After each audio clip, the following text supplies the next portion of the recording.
வாண்ணே, சூடா ஒரு டீ போட்டுட்டா?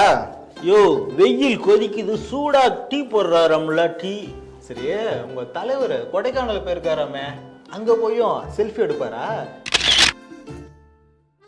குசும்ப ரெஸ்ட் எடுக்க போயிருக்காரியா? அதாவது தமிழ்நாட்டு மக்களுக்கு கொடுத்த வாக்குறுதி எல்லாம் ஒண்ணு ஒன்னா நிறைவேற்றி டயர்டாகி ரெஸ்ட் எடுக்க போயிருக்காரு, அதானே? இல்லையா பண்ண, இந்தியா ஏன் கனடா நாட்டுக்காரனே இந்த திராவிட மாடல் தான் ஏன் ஃபாலோ பண்றான். எது அந்த கஞ்சா கொக்கைன் எல்லாம் ஃப்ரீயா கிடைக்குது அதுவா? யோ, அதெல்லாம் மீடியாக்காரன் கிளப்பி விடுறதுயா. சரி, சட்ட ஒழுங்கெல்லாம் சரி பண்ணிட்டாரா? யோ, இதெல்லாம் முன்பகை, கள்ளக்காதலன், சாரி திருமணம் கடந்த உறவுக்காரனால நடக்கக்கூடிய அசம்பாவிதத்துக்கெல்லாம் தலைவரை போய் பொறுப்பாக்க முடியுமா? சரி, அது என்ன கும்பலா போய் தான் ரெஸ்ட் எடுப்பாரா?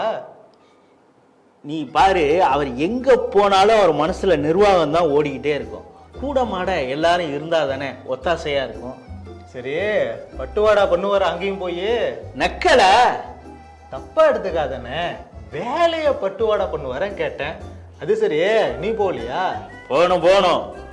உனக்கெல்லாம் இ பாஸே தேவையில்லண்ணே, நீ போலாம். நீ இந்த இ பாஸ் விவகாரத்தை நாங்க கொண்டு வந்ததா நினைச்சுக்கிட்டு இருக்கேன்னு நினைக்கிறேன். இது கொண்டு வந்தது கோர்ட்டு. கேஸ் போட்டது யாரு? அது ஏதாவது முரட்டு தொண்டன் செஞ்சிருப்பான். இப்படி முரட்டு முட்டு கொடுக்குறியே, அதே 200 ரூபா தானே? ஏங்க, நான் சொல்லல, இப்படிதாங்க கலாய்க்கிறானுவா. இதுக்காவது கூட்டி கொடுங்க 50 ரூபாய.